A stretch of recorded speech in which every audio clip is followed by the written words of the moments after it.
Hello, everybody. Welcome to this indelible platform of Dev sir Vigyan पथ।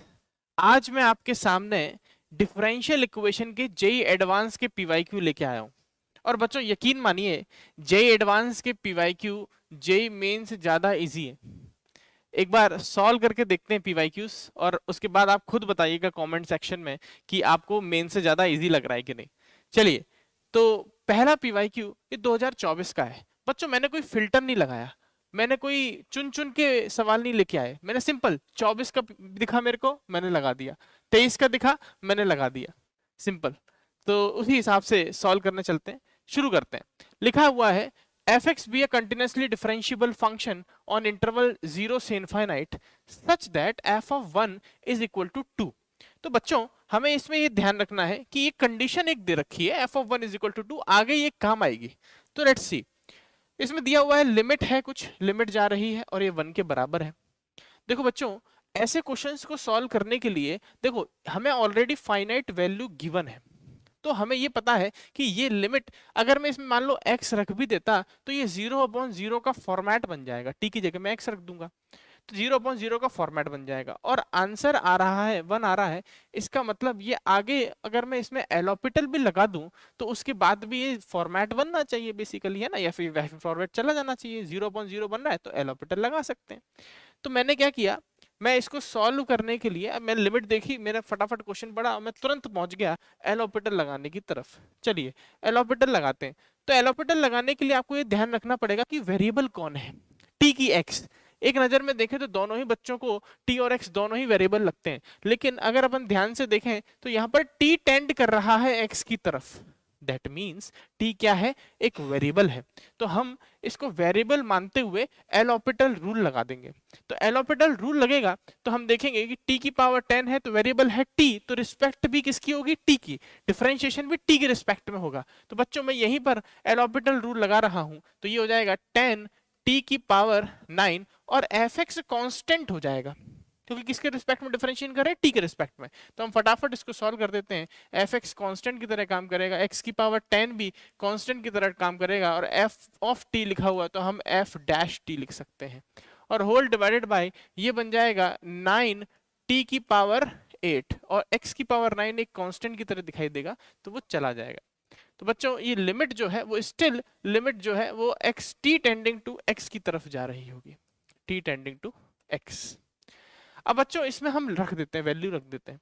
तो जैसे ही हमने वैल्यू रखी, टी की जगह x रख दिया, तो आपका आंसर 0/0 फॉर्मेट तो बन नहीं रहा है, तो एक आंसर आ गया जो अपने गिवन था 1। तो देखिए अब इसके बाद हमें इधर लिखना पड़ेगा 10 x की power 9 f of x minus ये बन गया x की पावर 10, और f डैश t को इसमें मैं x रख दूंगा तो ये dy बाई dx जैसा दिखाई देगा, ये आपको समझ में आना चाहिए।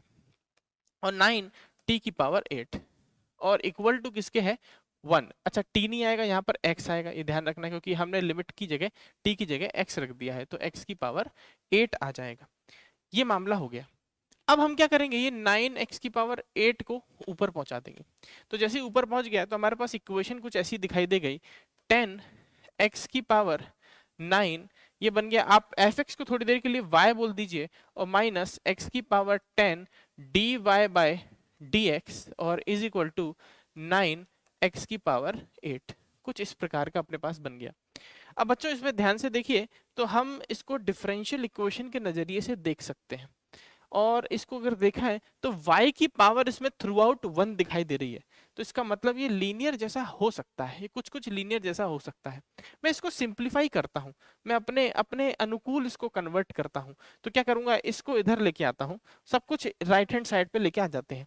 तो what we will get, x की power 10 dy over dx will be equal to minus 10 not equal to, मैं सब कुछ राइट लेके आया हूं तो इधर ही माइनस कर देता हूं, तो माइनस 10 x की पावर 9 इंटू वाई और प्लस 9 x की पावर 8 और इज इक्वल टू 0। कुछ नहीं किया, मैं सब कुछ इधर लेके आ गया।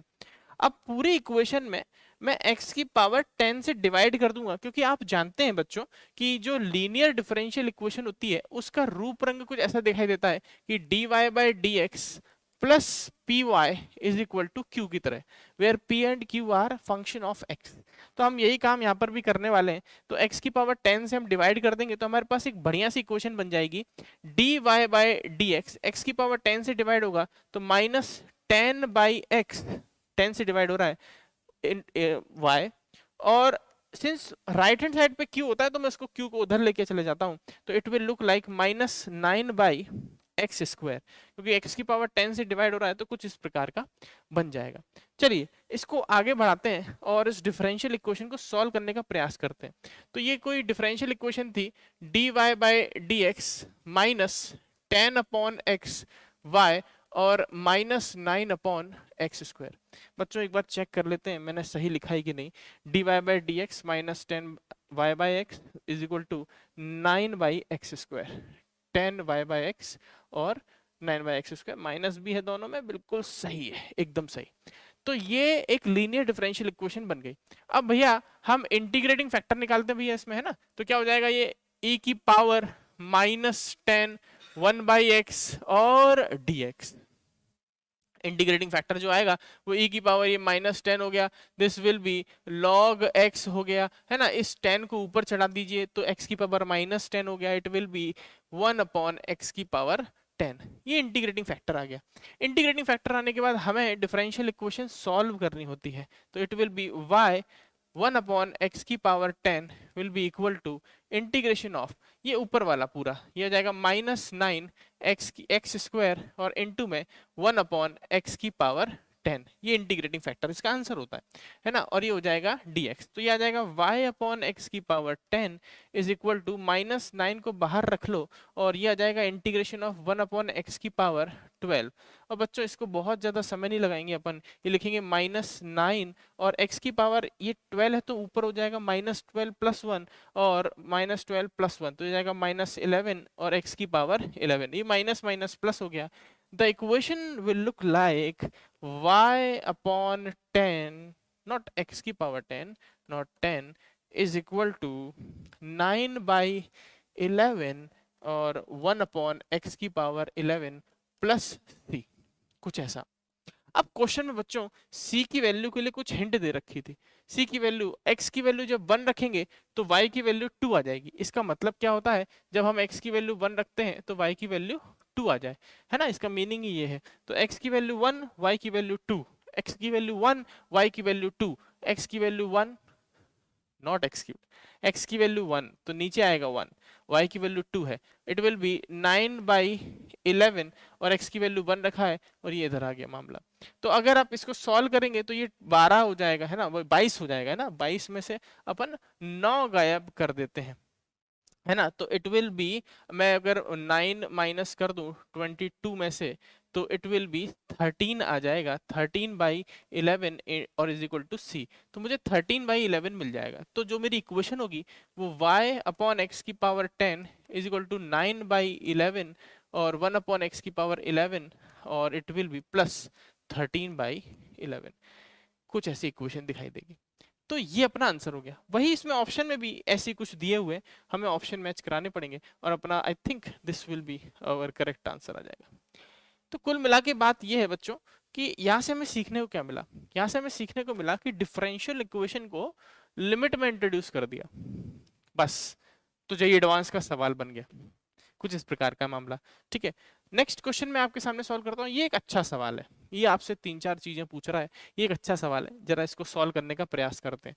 तो क्या लिखा है, for x belongs to r let the function y of x be the solution of differential equation dy by dx plus something something, ऐसा कुछ दिया हुआ है। तो मैं पहले इस डिफरेंशियल इक्वेशन को लिख लेता हूँ कि ये कैसी है। ये इक्वेशन है dy by dx plus 12y और is equal to cos pi by 12 into में x, और इसमें दिया हुआ है कि जब x की वैल्यू 0 तो बच्चों y की वैल्यू भी क्या रख दो 0, इसका मीनिंग ही ये होता है। ठीक बात है ना, कुछ इस प्रकार का मामला है। तो अगर इसको आगे सॉल्व करने का प्रयास करें तो ये अगेन ये लीनियर की तरह ही दिखाई दे रही है, तो इसमें इंटीग्रेटिंग फैक्टर यूज करना पड़ेगा बच्चों। तो इंटीग्रेटिंग फैक्टर अगर इसका मैं यूज करूं तो इंटीग्रेटिंग फैक्टर क्या आएगा, e की पावर इंटीग्रेशन 12 dx, तो मतलब ये क्या हो गया e की पावर 12x, ये इंटीग्रेटिंग फैक्टर है बच्चों। अब इंटीग्रेटिंग फैक्टर तो ये आ गया। अब डिफरेंशियल इक्वेशन का सॉल्यूशन क्या होगा, वो होगा y into integrating factor is equal to integration of, अब हम यहाँ पर लिखेंगे इंटीग्रेटिंग फैक्टर इनटू में ये कॉस का पूरा मामला, बहुत अजीब सा आएगा, जरा देखिएगा। बड़ा मतलब ऐसे कोई अजीब में वो बहुत दिक्कत वाली बात नहीं है, ये इसमें काम हो जाएगा आपका, ऐसी कोई दिक्कत नहीं है। तो ये अपना फाइनल में इंटीग्रेशन बना। तो बच्चों इधर आपको ये डायरेक्टली एक एक फॉर्मूला पूछा जा रहा है, तो देखो ये 22 में फॉर्मूला आपसे पूछ लिया। कौन सा फॉर्मूला है, ये फॉर्मूला है e की पावर ax cos bx का इंटीग्रेशन क्या होगा, ये फॉर्मूला आपसे पूछ लिया गया है। तो इस फॉर्मूले का जो आंसर होता है वो हम ऐसे याद करते हैं, e की पावर ax और नीचे लिख देंगे a square plus b square. देखो भैया सॉल्व भी कर सकते हैं, ये रिकर्सिव वाला है, रिपीट हो जाएगा, इधर लेके आएंगे वो बन जाएगा कुछ a square plus b square वाला, ठीक है। लेकिन हमें डायरेक्ट याद होना चाहिए, क्योंकि बाकी बच्चे तो डायरेक्ट लिखेंगे और आपको आगे निकलना है, तो इसीलिए अपन को डायरेक्ट लिखना पड़ेगा इसको। तो ये ऐसा कुछ आ जाएगा। और मैंने आपको सिखाया था कि अगर आपने इंटीग्रेशन पढ़ा हो तो इसमें आपको सिखाया गया था कॉस का राज चल रहा है, तो पहले तो यहाँ पर लिख लो a और b, और कॉस का राज है तो कॉस ऑफ bx लिखिए और यहाँ पर साइन ऑफ bx लिखिए, ठीक बात। कॉस सिंपल सा होता है, अपना फ्रेंड होता है, तो इसीलिए यहाँ क्या लगा देंगे, प्लस लगा देंगे। साइन फ्रेंड नहीं होता, साइन ऑड भी फंक्शन है, माइनस भी आता है, उसका एक्सपेंशन में भी ऑड आ जाता है, सब कुछ आ जाता है, इसीलिए उसको हम बोल देते हैं कि नहीं फ्रेंड नहीं है यार, बीच में माइनस आ जाएगा। तो ये फॉर्मूला बन गया, इस फॉर्मूले को इंप्लीमेंट करना है, जिसको डायरेक्ट फॉर्मूला याद है बहुत क्विकली फटाफट फटाफट इसका आंसर लिख सकता है वो। तो जैसे कि इस इंटीग्रेशन में अगर मैं बात करूं तो ये बन गया e की power y is equal to, यहाँ पर अब मैं इंटीग्रेशन सॉल्व कर रहा हूँ, ये तो मैंने बस आपको फॉर्मूला सिखाया, सी भी आ जाएगा, है ना। तो यहाँ पर मैं अगर इसको आगे बढ़ाऊं तो इट विल लुक लाइक कि y e की power 12x is equal to, अच्छा पहले इंटीग्रेशन लिख लेता हूँ सो दैट आपको कोई दिक्कत ना आए। तो 12x हो गया और यहाँ पर मैं लिखूंगा cos ऑफ पाई बाई 12 और ये x हो गया यहाँ पर और dx होता है। थोड़ा पॉइंटर को कम कर लेते हैं, बहुत ज़्यादा स्पेस ले रहा है नहीं तो ये, ओके। सो यहाँ पर आ जाएगा y e की power 12x is equal to, चलिए ये फॉर्मूला लगाते हैं बच्चों।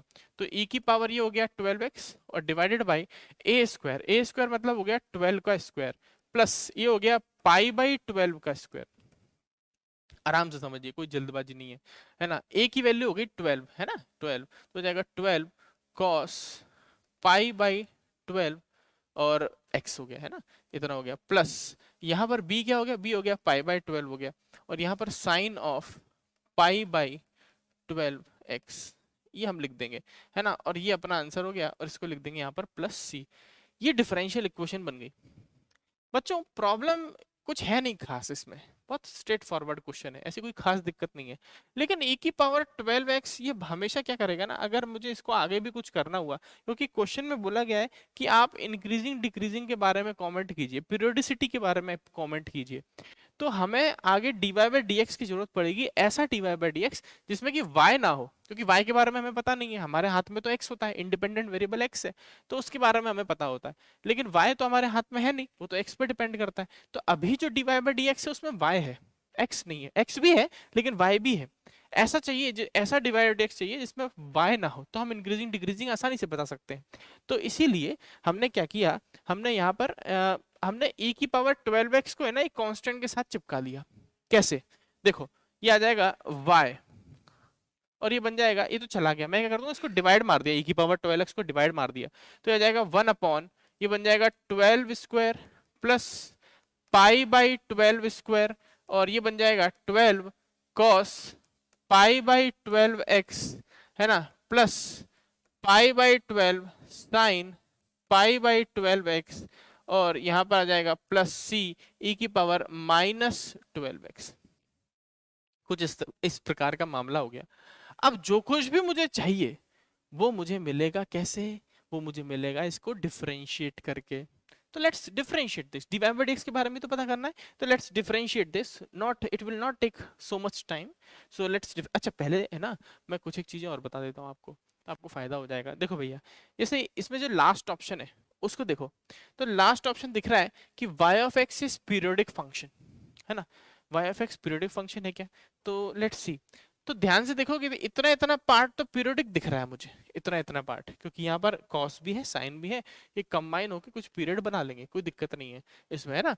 तो ये पीरियोडिक हो गया, लेकिन बिकॉज ऑफ दिस ई की पावर माइनस 12x ये दिक्कत दे जाएगा। e की पावर माइनस 12x इसको पीरियोडिक नहीं बनने देगा अनटिल c की वैल्यू जीरो ना हो जाए। अगर c की वैल्यू जीरो हो गई तो ये पीरियोडिक हो जाएगा, है ना। तो c पे डिपेंड करता है, तो आप मोटा मोटा आइडिया लगा के भी देख सकते हो कि जब जीरो जीरो रखूंगा क्या c की वैल्यू जीरो आएगी। लेट्स सी, तो जब मैंने जीरो जीरो रखा तो यहाँ पर भी जीरो आ गया और यहाँ पर वन बन गया, e की पावर जीरो क्या हो जाता है, वन हो जाता है। और यहाँ पर देखोगे तो ये साइन भी जीरो बन जाएगा, लेकिन ये कुछ आ जाएगा मटेरियल। यहाँ देखिए cos जीरो वो वन हो जाएगा, तो ये 12/12 स्क्वायर प्लस पाई बाय 12 का स्क्वायर, अल्टीमेटली c की वैल्यू जीरो नहीं आएगी। c की वैल्यू जो जीरो नहीं आएगी तो हम ये कह सकते हैं कि ये पीरियोडिक नहीं होगा बिकॉज ऑफ e की पावर माइनस 12x। तो ये कंफर्म हो गया कि ये डी ऑप्शन तो गलत है, डी ऑप्शन गलत हो गया। अच्छा सी ऑप्शन देखिए, there exists a real number b such that the line y equal to b intersect the curve at infinitely many points। मतलब वो बोल रहा है कि ये एक ऐसा फंक्शन होगा जहां पर ये जो है ये बहुत जगह कट करेगा। मतलब कि अगर मान लो फंक्शन इंक्रीजिंग या डिक्रीजिंग हो गया तो इनफाइनाइट पॉइंट पे कट नहीं करेगा। अब भाई इंक्रीजिंग हो गया, मैंने कहा इंक्रीजिंग है तो पूरा इंक्रीज कर गया, इंक्रीज कर गया तो अगर y इक्वल टू बी की लाइन बनाऊंगा मैं तो एक ही जगह काटेगी। तो मतलब अब पूरी कहानी डिपेंड कर रही है इंक्रीजिंग डिक्रीजिंग पे। अगर इंक्रीजिंग डिक्रीजिंग पता चल गया तो अगर मान लो इंक्रीजिंग डिक्रीजिंग नहीं हुआ, ये बोथ हुआ, इंक्रीज भी कर रहा है डिक्रीज भी कर रहा है, तो हम ये कह सकते हैं कि देखो ए और बी तो गलत हो गए, तो सी ऑप्शन सही हो जाएगा। तो पूरा गेम अब डिपेंड कर रहा है dy बाय dx पे। तो let's find it out, dy by dx पता करते हैं और उसके बारे में थोड़ी जानकारी प्राप्त करते हैं। तो dy बाय dx कैसे मिलेगा, इसको डिफरेंशिएट करके। अब इसको डिफरेंशिएट करिए, कई लोगों के मन में ये सवाल आ जाता है सर डिफरेंशिएशन तो दिया ही हुआ था अपनी डिफरेंशियल इक्वेशन में, लेकिन नहीं बेटा ये ऐसा नहीं है, यहाँ मामला थोड़ा सा अलग है। जो डिफरेंशिएशन दिया था उसमें y भी है, अभी मैंने पूरी बात आपको बताई, उसमें y भी है और y के बारे में पता नहीं है यार, कैसे बताऊंगा मैं।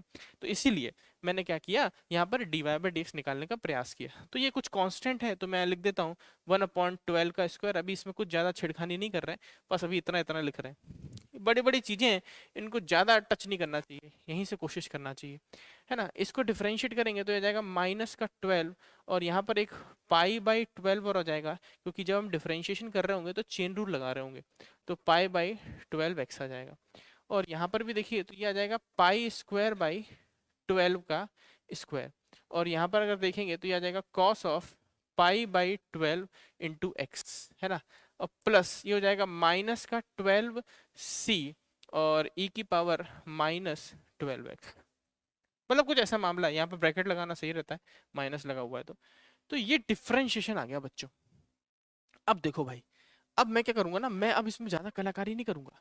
मतलब जे एडवांस के क्वेश्चन में अगर बैठे हुए हैं तो हम बहुत ज्यादा ऐसा नहीं करेंगे कि भाई अब यहाँ इसको सॉल्व करने बैठ गए, कैलकुलेशन करने बैठ गए, वरना यार बहुत दिक्कत आ जाएगी यार इसको सॉल्व करने में। तो फिर बाकी पेपर भी तो सॉल्व करना है, फिजिक्स केमिस्ट्री भी तो है। तो यहाँ से कुछ अंदाजा लगाते हैं कि पॉजिटिव नेगेटिव कैसा आ रहा है, देख लेते हैं, समझ लेते हैं। तो मैं क्या करूंगा, मैं इसमें ट्रायल मारूंगा कि भाई एक बार कोशिश करते हैं। देखो यहाँ पर जो भी है, देखो ये पूरा ई की पावर में है ना, तो ये 1 में ई की पावर, अगर मैं मान लो x की वैल्यू नेगेटिव रख देता हूँ, ध्यान से सुनना बच्चों, x की वैल्यू मान लो नेगेटिव रख दो। क्यों नेगेटिव रख दिया, क्योंकि e की पावर x पॉजिटिव हो जाएगा, और e की पावर x जैसे ही पॉजिटिव हो गया तो ये चीज देखो बहुत नेगेटिव हो जाएगी। c की वैल्यू कैसी थी, पॉजिटिव नेगेटिव कुछ भी हो, या तो पॉजिटिव हो जाएगा बहुत ज्यादा या तो नेगेटिव हो जाएगा। c की वैल्यू पे मैंने ध्यान ही नहीं दिया, ठीक है। तो या तो बहुत ज्यादा पॉजिटिव हो जाएगा तो बहुत ज्यादा नेगेटिव हो जाएगा, सब सही बात है यहाँ पर, है ना। तो सी पे डिपेंड करता है, अगर मान लो सी नेगेटिव हो गया तो ये बहुत ज्यादा पॉजिटिव हो जाएगा। कब कब की बात कर रहा हूँ मैं, जब x लेस देन 0 है। ध्यान से समझना बेटा एनालिसिस कैसे कर रहे हैं, x लेस देन 0 है तो भैया ये बहुत ज्यादा नेगेटिव या बहुत ज्यादा पॉजिटिव हो जाएगा। ये पूरी जो चीज है, ये पूरी चीज ये किसी फिक्स्ड नंबर के बीच में होगी, ये कंफर्म है ना। ये किसी फिक्स्ड नंबर के बीच में हो जाएगी, है ना। और ये वाली चीज तो है ही पॉजिटिव, ये वाली चीज तो कुछ है ही पॉजिटिव। तो कुल मिला के बात बच्चों इतना है कि ये चीज कुछ कुछ नेगेटिव से लेकर कुछ पॉजिटिव के बीच में होगी, ये तय है। और ये कुछ पॉजिटिव और कुछ नेगेटिव होगा। बात ये कह रहा हूं बच्चों, ये फिक्स्ड नहीं है कि ये हमेशा पॉजिटिव हो या फिर नेगेटिव हो।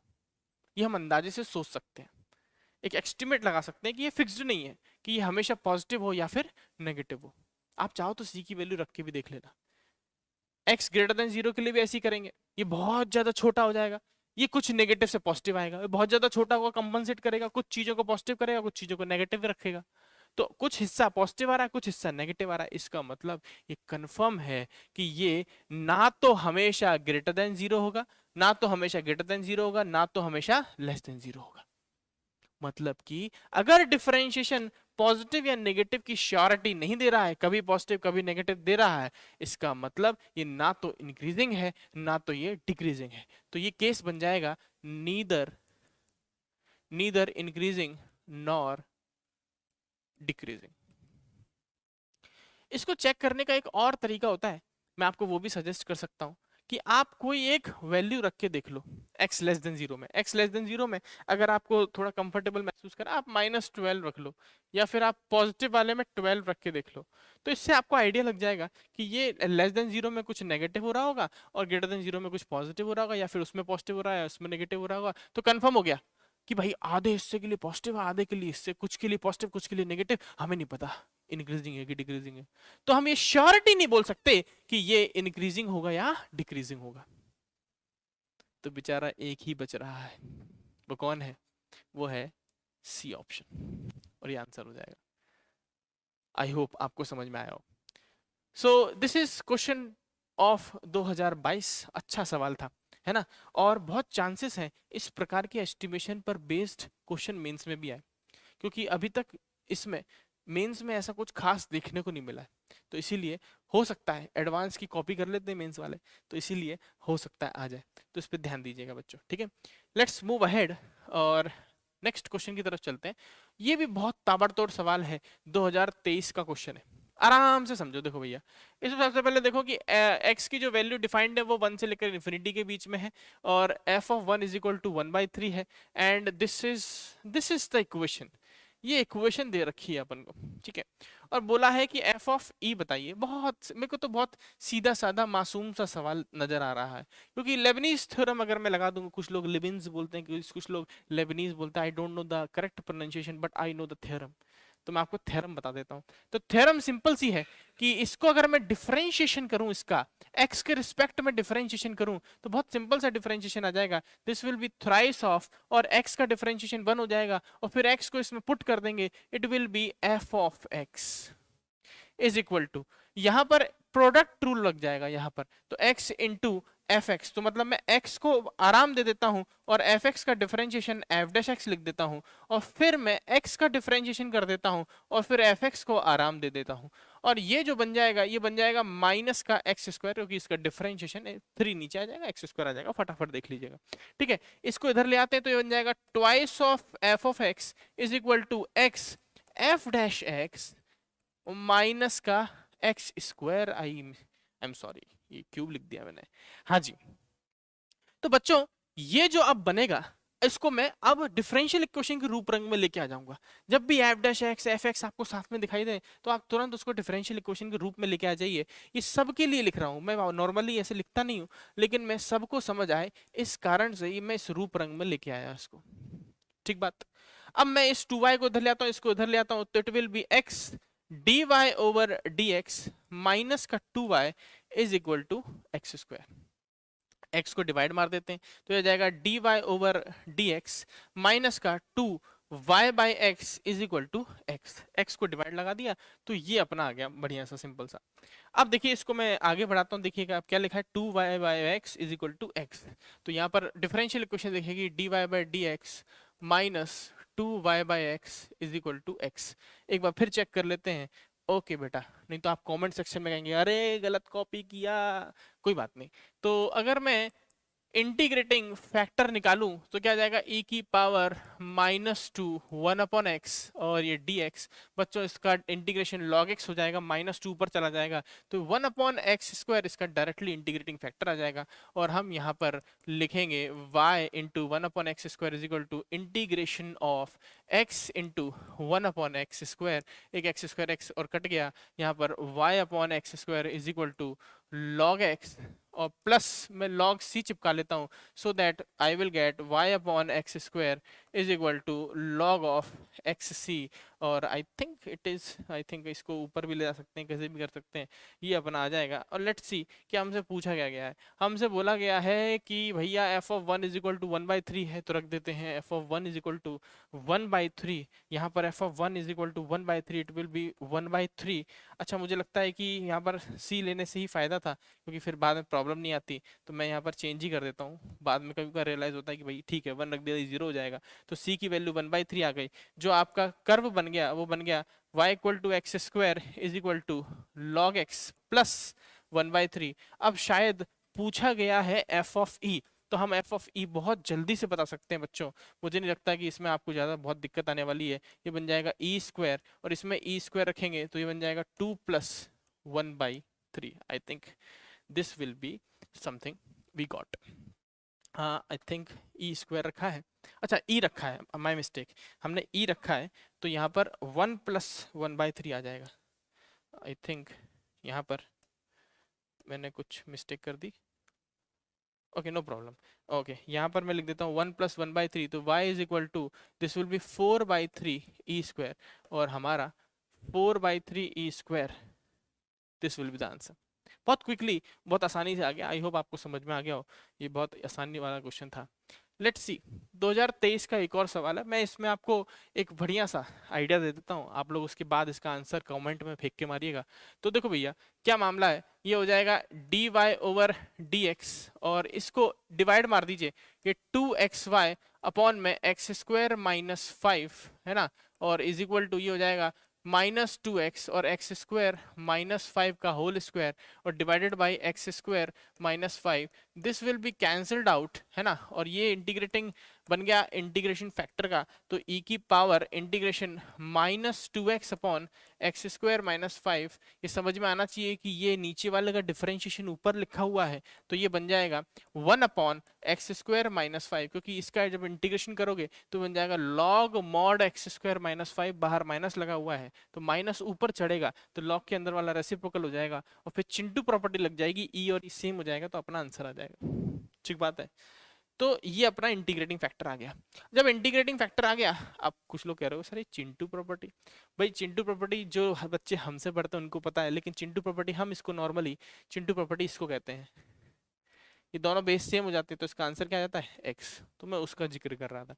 तो ये हो गया, इसको हम चिंटू प्रॉपर्टी कहते हैं हमारे यहाँ। तो यहाँ पर अपन आगे बढ़ाएं, तो इसको आगे बढ़ा सकते हैं ना, तो ये बन जाएगा y into 1 upon x² - 5 is equal to integration of, simple solution लिखना है, y into integrating factor is equal to integration of y integrating factor into q, वो जो अपना फॉर्मूला होता है।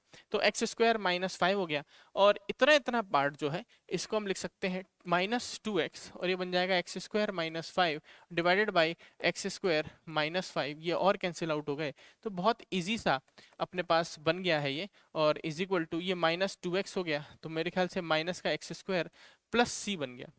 अब बच्चों इसमें x की जगह 2 रखेंगे तो y की वैल्यू 7 आ जाएगी, तो x की जगह 2 रख दीजिए और y की वैल्यू 7 पाई है ना, तो x की जगह 2 रख दीजिए और y की वैल्यू 7 पाई है, तो -7 हो गया, इस c की वैल्यू आ गई, आई थिंक दिस इज -7, तो c की वैल्यू -3 आ गई बच्चों। c की वैल्यू -3 आ गई, तो मैं यहीं पे चिपका देता हूँ c की वैल्यू -3। c की वैल्यू -3 आ गई, तो अब इस वाले पार्ट को मैं इधर ले आता हूँ बच्चों आपके लिए, यहाँ सॉल्व कर देते हैं, तो फटाफट यहीं हो जाएगा। तो ये जाएगा y is equal to x² - 5, और ये बन जाएगा माइनस बाहर चिपका देता हूँ x² - 3। बच्चों इसको फटाफट मल्टीप्लाई कर लेते हैं, तो ये दिख रहा है अपन को x की पावर 4, इन दोनों का मल्टीप्लाई करोगे तो आई थिंक प्लस होना चाहिए है ना, माइनस का 15 हो जाएगा, और इन दोनों में एडिशन कर दीजिए तो माइनस का 2x² हो जाएगा। तो ये कुछ इस तरीके का एक क्वाड्रेट बाई क्वाड्रेटिक सा बन गया, लेकिन x² डोमिनेट कर रहा है इसमें, देखिए x² का स्क्वायर होल स्क्वायर लिखा हुआ है और x² लिखा हुआ है। इसको मैं कन्वर्ट करना चाहूँ तो मैं इसको ऊपर की साइड लिख देता हूँ बच्चों, तो ये बन जाएगा y is equal to minus of, और ये पूरा जो बन जाएगा ये बन जाएगा x²। देखिए इसमें इसमें क्या करते हैं, +1 और -1 कर देते हैं, जिससे कि कंप्लीट स्क्वायर बन जाता है, क्योंकि मैक्सिमम वैल्यू निकालनी है तो हम इसको फटाक से कर सकते हैं, क्योंकि कंप्लीटिंग स्क्वायर इसमें यूज कर सकते हैं। तो ये बन जाएगा x² प्लस नहीं -1 और माइनस का क्या आ जाएगा 16 आ जाएगा। तो जब ये माइनस का 16 आ गया तो हम इसमें माइनस का यहाँ मल्टीप्लाई कर देते हैं, तो it will B 16 minus x square minus 1 का होल स्क्वायर। ये होल स्क्वायर लिखना भूल गया मैं, ये होल स्क्वायर आ गया।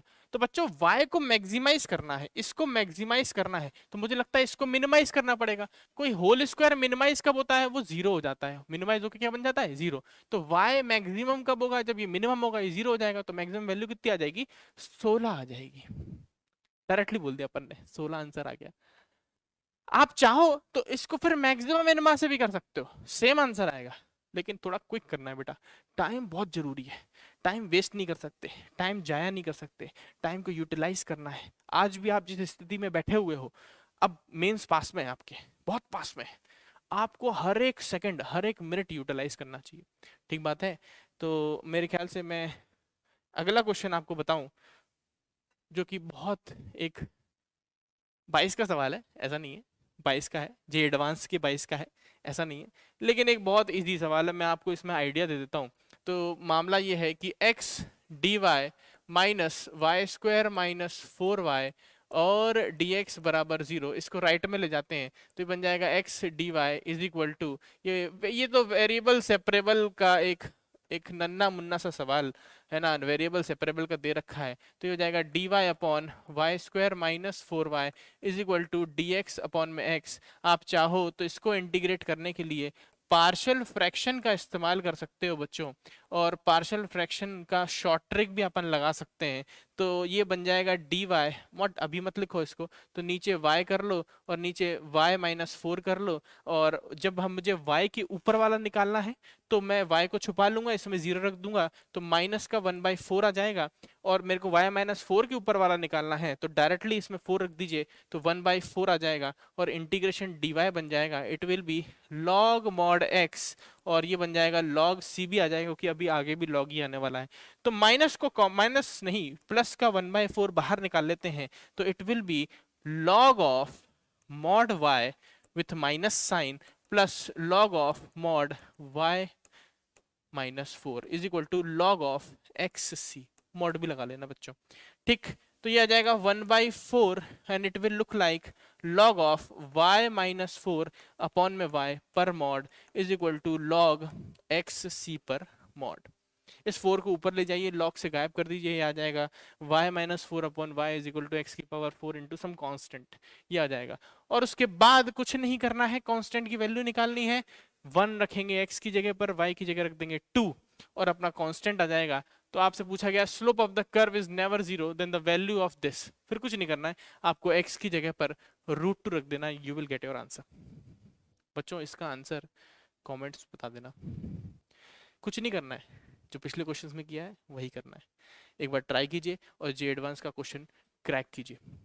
तो बच्चों हमने इस पूरी वीडियो में ये समझा कि यार डिफरेंशियल इक्वेशन एक ऐसा चैप्टर है जो कि हमें मार्क्स देने के लिए आता है।